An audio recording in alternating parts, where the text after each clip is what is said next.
Alright, let's look at this. 6x plus 12y is equal to negative 24 and y is equal to minus x by 2 plus 2. So these are two set of equations given to us, and we need to figure out which of the following accurately represents the set of solutions for the lines these two, right? So there are two options here, and then the other options, there are no solutions and infinitely many solutions. Infinitely many solutions when these two are the same line essentially. No solutions meaning these two lines do not intersect, they are parallel to each other. That's the only way they will not have a solution to each other.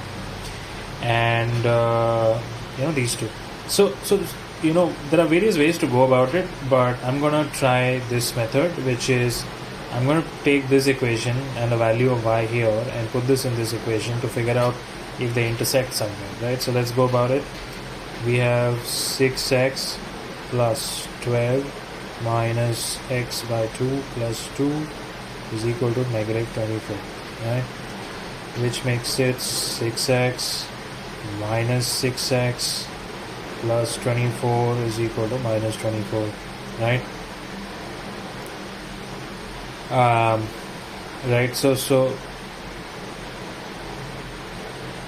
as you can see, if these two cancel, we're basically not left with a solution, right? Ideally, otherwise this would have yielded you a value of x. Maybe let's try another approach. So that's one way of going about it, and C should be your answer. Let's try another way, right? This is 6x plus 12y is equal to minus 24, and this is a different equation.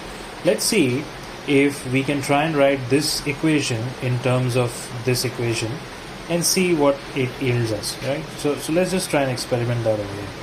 We have y is equal to minus x by 2 plus 2, right?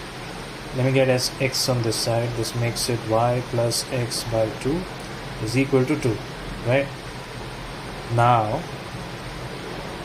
if I was to multiply the whole thing by 12, and bear with me, I'll just reveal it to you as to why I did that, right? It becomes 12y plus 6x is equal to 24, right? What is this equation? This equation is 12y plus 6x is equal to negative 24.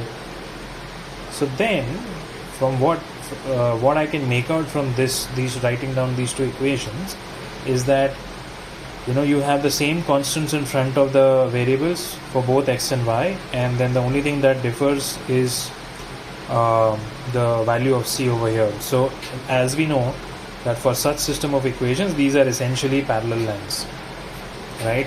So it kind of corroborates what our earlier conclusion was, in our earlier method wherein we couldn't find the value of x.